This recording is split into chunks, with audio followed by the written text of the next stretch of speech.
네, 안녕하십니까. 유영선 목사입니다. 오늘도 인터넷 주일 예배 가운데 오신 성도님들 주님의 이름으로 환영합니다. 오늘도 하나님 말씀 함께 나눌 때에 여러분의 마음의 문이 활짝 열려져서 아멘으로 순종함으로 말씀을 받아들일 때에 여러분 삶에 놀라운 그런 변화가 일어나기를 진심으로 기도합니다.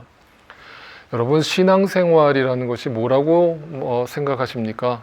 이렇게 간단하게 정의할 수 있겠어요. 신앙이라는 거와 생활이라는 것이 합쳐진 것인데, 신앙은 영적인 거듭남, 영적인 변화, 다시 말하면 예수 그리스도를 구세주로 영접하고 내가 거듭나는 것을 뜻하는 것이라고 할 수 있다면, 그것으로 끝이 아니라 생활이 뒤따라오는데, 생활이라는 것은 내 육적인 삶의 변화를 상징하고, 다시 말하면 예수를 믿음으로 말미암아 내 육적인 삶에도 거기에 합당한 열매가 맺혀지고 변화가 일어난다는 것을 얘기합니다. 그래서 여러분, 이것을 신학적으로 단어로 표현한다면 칭의와 내가 의롭게 되었다라는 그 구원의 확신과 또 성화라고 하는 내가 예수 그리스도를 닮아가고 내 삶에 그런 열매가 맺혀진다라는 것은 뗄래야 뗄 수 없는 동시적인 사건이라고 볼 수밖에 없는 것이죠. 자, 이것이 신앙생활이라고 한다는 것은 더 구체적으로 말씀드리면 한마디로 진짜 복이 무엇인지를 발견했고, 진짜 복을 발견했으니까 그것이 가장 소중한 보물이라고 이제 여겨지니까 그 전에 알고 있던 보물, 그 전에 알고 있던 가치관은 과감하게 버리는 것을 뜻합니다. 제가 여기서 여러 번 제가 말씀드릴 때 가치관이 변하는 것이라고 말씀드리잖아요. 그 가치관이 변한다는 것은 이런 뜻이에요. 돈이 필요 없다가 아니고, 이 세상에 소유가 다 필요 없다가 아니고, 무소유의 삶을 살라는 얘기가 아니고, 그 가치관을 버리라는 거거든요. 그러니까 그거에 목적을 두고 살지 말라는 거거든요. 그게 전부가 아니라는 걸 얘기하는 거거든요. 이게 무슨 말인지 아시겠죠? 그러니까 돈은 필요하고 이 땅의 소유도 다 필요해요. 그것을 통해서 주어지는 만족도 있어요. 그러나 정말 예수님을 여러분이 만났다면 그게 다가 아니고, 그것을 오히려 사용해서 내 물질을 사용해서 물질을 하나님께 드리고, 나의 탤런트를 하나님께 드리고, 나의 소유를 하나님께 드려서 하나님 나라의 확장과 복음을 위해서 쓰여지기를 바라는 마음, 그것이 정말 예수 믿는 사람의 마음이라는 뜻이에요. 그러니까 이걸 더 쉽게 말씀드릴게요. 여러분, 예수를 믿는다는 건요, 예수를 잘 믿어도요, 이 땅에서 망할 수 있고요, 이 땅에서 예수를 안 믿어도요, 이 땅에서 복을 누리면서 살 수 있어요. 네. 그 얘기거든요. 그런데 예수를 믿는다는 건 이 세상에서 망하더라도 그것이 크게 중요하지 않은 거예요. 네. 그러니까 사도 바울이나 사도행전에 등장하는 초대 교인들은 전부 그런 가치관으로 살 수 있었던 것이고, 그 가치관 속에서 순교를 결정할 수 있었던 거예요. 그게 십자가의 길을 간 거예요. 그런데 근본적으로 여러분의 삶이 그렇게 변화가 일어나려면요, 노력하는 게 아니에요. 제가 다시 말씀드려요. 내가 거룩해져야지. 예수 믿는 사람처럼 살아야지. 내가 진짜 복이 있는 것처럼 살아야지. 네. 물론 노력해서 어느 정도 살 수 있어요. 그런데 그런 사람들은 꼭 나중에 이렇게 고백해요. 노력했는데 도저히 그렇게 못 살겠어요. 네. 제가 100% 장담해요. 그렇게 얘기하고 포기할 거예요. 왜냐하면 그게 성경의 이야기거든요. 그게 성경의 구약의 이야기거든요. 그러니까 율법을 주어져 놓고 율법대로 한번 살아봐. 네가 의로워질 수 있는지, 네가 과연 거룩해질 수 있는지. 근데 그럴 수 없다라는 게 결론이거든요. 그래서 신약에 누가 오신 거예요? 그래서 예수님이 오신 거예요. 우리가 노력해봤는데 우리의 노력으로는 도저히 안 돼요. 우리는 다 죄인이에요. 그러니까 우리는 예수님이 필요해요. 예수님 우리에게 은혜로 오세요 라고 우리는 기도할 수밖에 없는 거예요. 그 자에게 예수 그리스도가 십자가로 대신 지시고 나를 위해서 죽어주시고 나를 위해서 대신 부활하심으로 그 생명을 거저 주신 거거든요. 그게 믿어지고 그게 내 마음속에 새겨진 사람은요, 그 사람이 거듭난 사람이고 그 사람이 신앙생활을 하는 거예요. 그때부터 능동적으로 사는 거예요. 누가 시켜서 마지못해서 막 애를 써서 신앙생활하는 게 아니라 말씀 좀 읽어야지, 기도 좀 해야지, 전도 좀 해야지, 헌금 생활 해야 되는데, 주일 성수 해야 되는데. 네, 물론 이제 유아 단계에서는 뭐 이제 신앙도 단계가 있으니까 유아적 단계에서는 그러한 삶도 저는 가능하다고 생각해요. 뭐 그걸 전부 다 무시하는 건 아니에요. 네, 그러나 여러분 성장하세요. 제발 거기에서 벗어나세요. 그리고 진짜 하나님을 바라보세요. 주님의 은혜는 그렇게 가볍지 않아요. 주님의 은혜를 진짜 알고 체험하면요, 내 안에 진정한 변화가 일어나게 될 거예요. 능동적인 변화가 일어나게 될 거예요. 여러분, 이것을 에베소서에서는 아주 클리어하게 이렇게 설명했거든요. 한번 볼게요. 우리 주 예수 그리스도의 아버지이신 하나님을 찬양합시다. 하나님께서는 그리스도 안에서 하늘에 속한 온갖 신령한 복을 우리에게 주셨는데, 복이라고 얘기했죠. 그 복이 뭐라고 얘기하고 있어요? 그 뒤에 하나님은 세상 창조 전에 그리스도 안에서 우리를 택하시고 사랑해 주셔서 하나님 안에서 거룩하고 흠이 없는 사람이 되게 하셨습니다. 자, 잘 보세요, 여러분. 거룩하고 흠이 없대요. 깨끗하다는 거예요. 그러면 분명 우리는 다 죄인이라고 성경에서 얘기했는데 우리가 어떻게 거룩하고 흠이 없는 존재가 됐다는 거예요? 우리가 노력해서? 네? 우리가 열심히 그렇게 신앙생활을 하려고 애를 썼더니 그렇게 거룩해지고 흠이 없어진 거예요? 아니잖아요. 아니라고요. 그러니까 그런 관점으로 여러분 성경을 읽고 그런 관점으로 신앙생활을 하는 사람들은 꼭 이렇게 얘기해요. 나는 이렇게 못 살아요. 네. 어떻게 그렇게 살 수가 있어요? 나는 그렇게 못하겠어요. 나는 못하겠는데요. 내가 어떻게 원수를 사랑해요? 나는 못해요. 나는 저 사람이 미워 죽겠어요. 아니, 어떻게 세상에 욕심도 안 부리고 사는 사람이 있어요? 나는 돈을 좋아해요. 나는 돈도 필요해요. 건강도 중요하다고 생각해요. 네, 이렇게 얘기하는 분이 있다면, 네, 거저 주어진 그 거룩하고 흠이 없는 존재가 되었다라는 의미를 아직까지 모르는 거예요. 자, 그 다음 구절에 또 뭐라고 얘기하는지 계속 볼게요. 5절 6절이에요. 하나님은 하나님의 기뻐하시는 뜻을 따라 예수 그리스도를 통하여, 잘 들으세요, 내가 아니에요, 우리를 하나님의 자녀, 거룩한 백성, 하나님의 영적 제사장으로 삼으셨다는 거예요. 그죠? 그리고 그래서 하나님이 하나님의 사랑하시는 아들 안에서, 예수 안에서 우리에게 어떻게 주셨다고요? 거저 주셨대요. 아무 조건 없이, 아무 대가 없이 거저 주셨대요. 내 노력은 없어요. 1%도 섞여 있지 않아요. 순수하게 주님의 은혜예요. 모든 것이 주님의 은혜예요. 그 영광스러운 은혜를 내가 받았잖아요. 그럼 어떻게 살아야 돼요? 찬양해야죠. 찬양이 뭐예요? 마땅히 그 영광을 주님께 돌려드리는 거예요. 하나님, 어떻게 나 같은 죄인을 살리시죠? 어떻게 나같이 허물 많고 흠이 많은 거짓투성이고 온갖 죄악투성인 나를 어떻게 구원하시죠? 네, 그 은혜로 주님을 찬양하는 것이거든요. 그러니까 그 찬양이 노래로만의 찬양이 아니라고 그랬잖아요. 근본적으로 그 주님을 높여드리는 거예요. 그 주님을 바라보는 거예요. 여러분, 부모에게 있어, 자식을 낳은 부모에게 있어서 그 자식을 키울 때 가장 큰 보람을 느끼는 건 그 자식이 잘 돼서 그 자식이 부모님께 감사하다고, 부모님 저를 이렇게 잘 키워주셔서 너무 감사해요. 저는 부모님의 이름에 먹칠하지 않게 잘 살게요. 라고 얘기하면 그게 부모에게 가장 큰 찬양이고 가장 큰 영광 아니에요? 그거잖아요. 무슨 돈을 갖다 달라고 해요. 자식에게 뭘 기대해요. 네.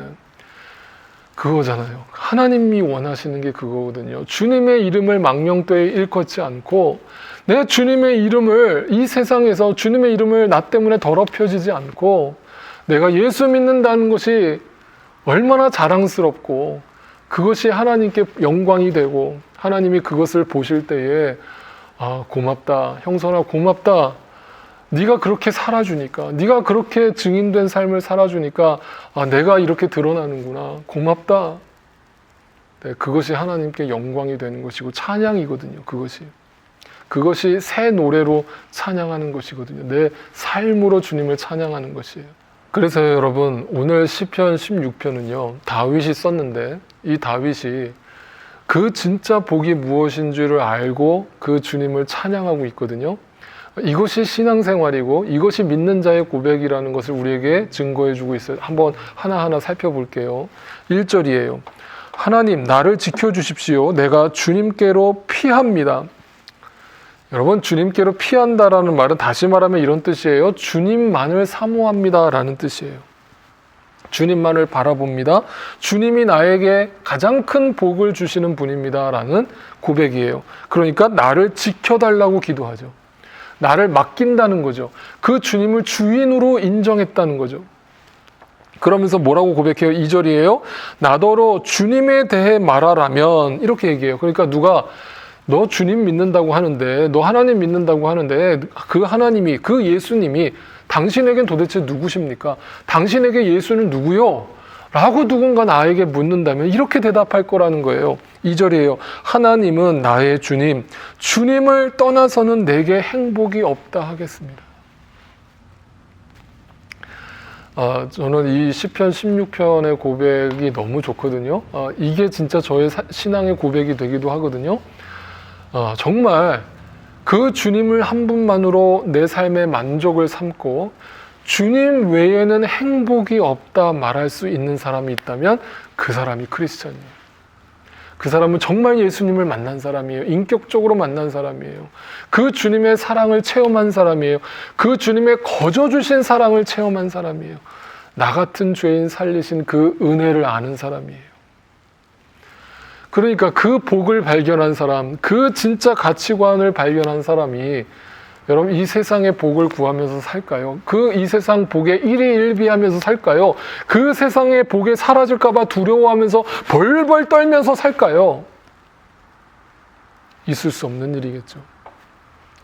여러분, 주님한테 가장 큰 찬양이 바로 이런 고백일 것 같아요.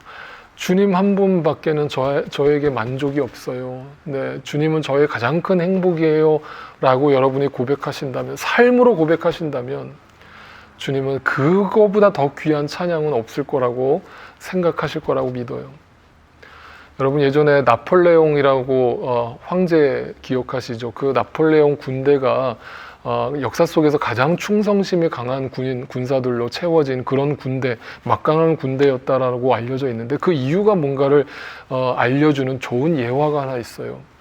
그 나폴레옹 휘하에 있던 한 병사가 전쟁 중에 총을 맞은 거예요. 근데 그 총이 심장 근처에 맞아서 긴급하게 이제 병원으로 후송이 돼서 수술을 받게 되는데, 그 병사가 수술을 받기 직전에 그 의사한테 이렇게 얘기했다는 거예요.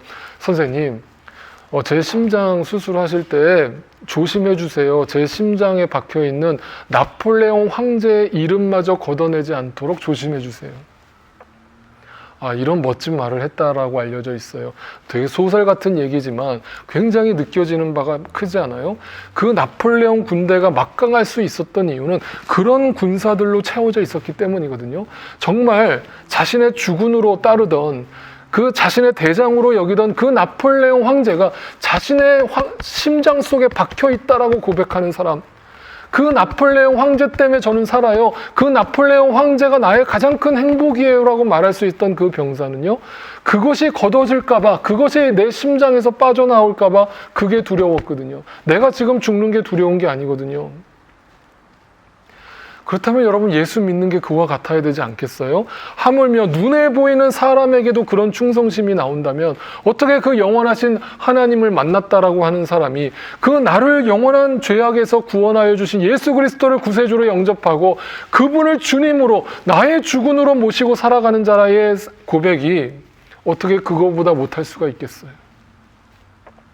네, 주님 외에는 나의 행복이 만족 가치가 없습니다 라고 고백할 수밖에 없는 것이죠. 그런데 7절을 보니까 이렇게 얘기해요. 주님께서 날마다 좋은 생각을 주시며 밤마다 나의 마음에 교훈을 주신대요. 여러분, 날마다 나에게 좋은 생각을 주신다라는 것은 뭐냐면, 좋은 생각이 하나님의 말씀의 가치를 얘기하거든요. 내가 좌우로 흔들리고 치우칠 수밖에 없었던 나의 삶에 하나님의 말씀의 기준, 생명길의 어떤 기준을 나에게 알려주셔서 흔들림 없이 좌로나 우로나 치우치지 않고 하나님의 길을 걸을 수 있도록 인도해 주신다는 뜻이거든요. 근데 그게 때로는 밤이 찾아온다라고 얘기해요.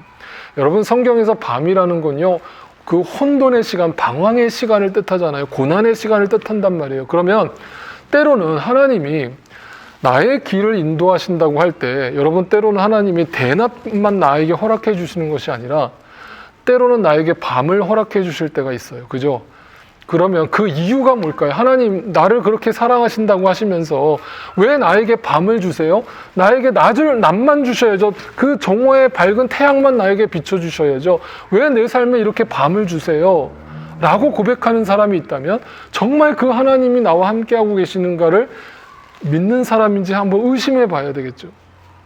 그 이유가 뭘까요? 때로는요, 하나님은 나에게 밤을 주셔서 나에게 바른 길로 돌아오라는 메시지를 주시는 거잖아요. 그죠? 그래서 호세아서에서는 이걸 이렇게 표현했어요.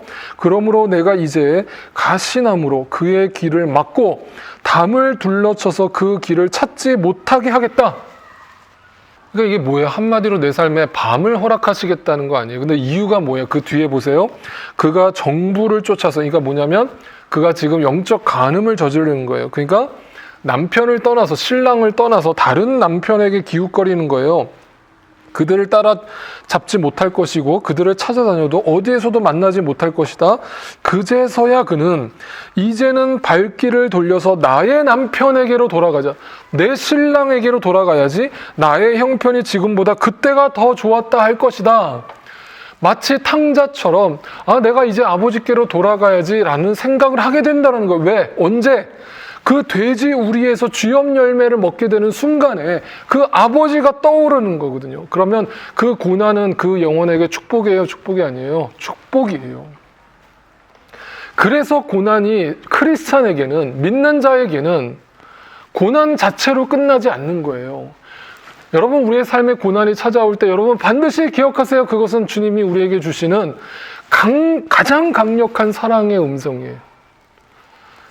여러분, 예전에 제가 가르치던 그 교회 청년이 있었는데 그 청년이 저한테 이런 얘기를 한 적이 있어요. 그 다니던 직장에서 이렇게 여러 가지 핍박을 받게 돼서, 예수를 믿는다는 것 때문에 핍박을 받게 돼서 이제 그런 시험에 빠진 거예요. 막 이제 쉽게 말하면 그 예수를 순수하게 믿는다는 것이, 세상 속에서 믿는다는 건 얼마나 힘들고 어려운 것인가를 날마다 몸소 체험하는 것이, 그래서 결국은 그 회사에서 잘리게 됐어요. 제가 그걸 보면서, 근데 그 청년이 그거를 결단했거든요. 고난 가운데 빠졌잖아요. 그래서 저는 인간적으로는 막 너무 안타깝고 어떤 말로 위로를 해줘야 될지 모르겠는 거예요. 근데 그 청년이 저한테 이런 얘기를 하는 거 있죠. 목사님, 저는 사표를 던질 때에 전혀 망설임이 없었고 두려움이 없었어요.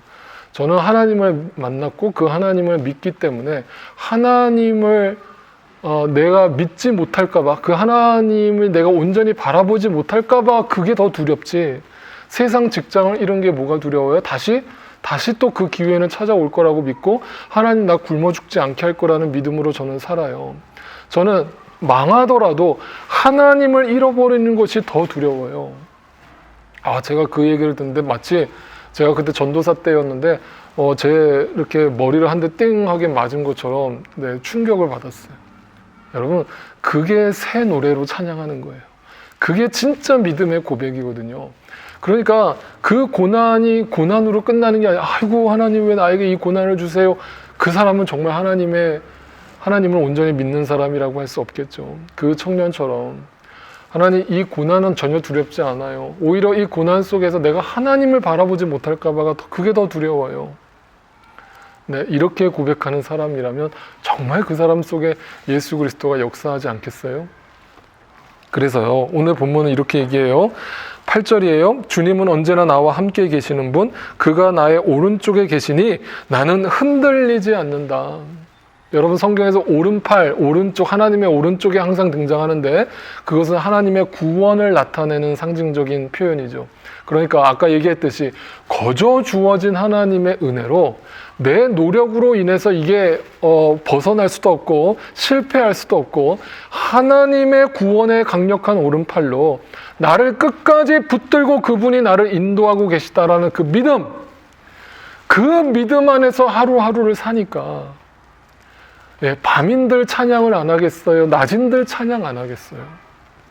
그러니까 날마다 그 주님을 바라보고 그 주님께 피하는 삶을 살겠죠. 그것이 신앙생활인 거예요. 그래서 결론은 이렇게 나요. 11절이에요.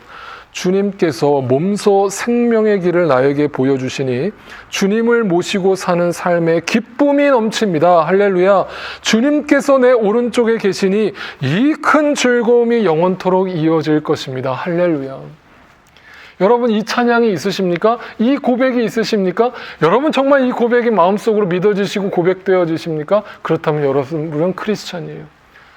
여러분 끝으로 이 시편 16편에 그 제목이 굉장히 특이한데요. 이렇게 제목이 적혀 있어요. 여러분 다윗의 믹담의 시라고 믹담의 노래라고 적혀 있거든요. 그래서 오늘 설교 제목이 예수 안에서 부르는 믹담의 노래예요. 도대체 그 믹담이라는 게 무슨 뜻일까요?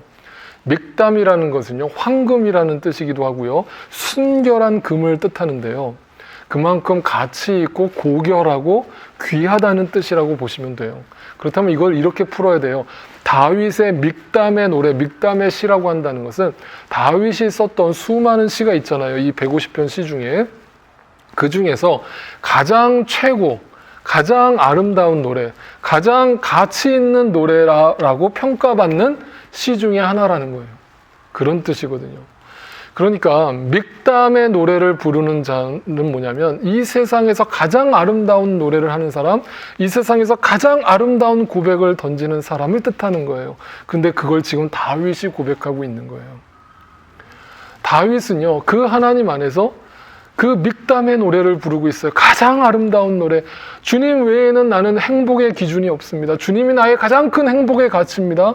주님으로 인해서 나는 행복합니다. 주님 안에서 나는 기뻐합니다. 주님을 만난 그 기쁨, 거저 주신 그 기쁨. 나는 그래서 그 주님께로 날마다 피합니다.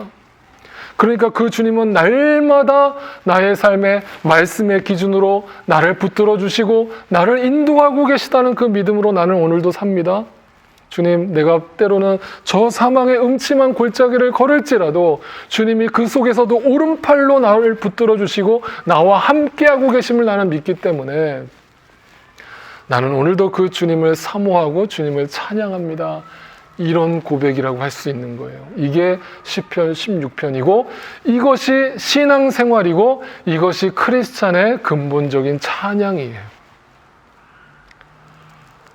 그래서 여러분 날마다 여러분이 잊지 않으셔야 될 것은 힘든 일이 찾아올 때 또 이 세상의 욕망의 좌절이 찾아올 때 내 안에 이 믹담의 노래, 예수 그리스도 안에서 부르는 그 믹담의 노래가 불려지고 있는지를 생각해 보세요. 그것이 내 영혼 가운데 울려 퍼지고 있는지를 생각해 보세요. 그 찬양 소리에 귀를 기울이세요. 그리고 그 주님을 사모하세요. 그 주님을 고백하세요. 그 주님으로 인해서 기뻐하세요. 그 주님을 날마다 영원히 찬양하며 사세요.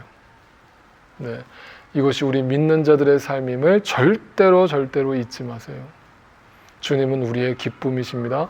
주님은 우리의 찬양의 이유가 되십니다. 오늘 보통 설교 후에 부르는 찬양은 이렇게 말씀을 생각하면서 기도하는 마음으로 이렇게 조용히 부르는 찬양들을 많이 불렀는데 오늘은 좀 이렇게 기뻐하는 기쁨의 찬양의 고백을 여러분 우리가 마지막으로 함께 드리기를 원해요. 가정에서 예배 드리지만 여러분 박수도 치시면서 함께 또 자리에서 일어나셔서 좀 이렇게 찬양해 주셔도 좋을 것 같아요. 여러분 가족 안에서 쑥스러워하지 마시고 함께 정말 박수치면서 기쁨으로 그 주님을 바라보면서 그 주님을 사모하면서 그 주님이 주시는 그 구원의 기쁨을 노래하고 찬양할 수 있게 되기를 바라요. 주님 홀로 영광 받으세요. 주님 우리의 찬양을 기뻐 받으세요. 주님 주님의 이름만이 이 가운데 드러나기를 원합니다. 우리의 사모하는 그 주님의 이름을 높여 찬양합니다. 할렐루야. 날마다 주님을 이렇게 찬양하며 사실 수 있는 저와 여러분 되시기를 소원합니다. 함께 기도하겠습니다.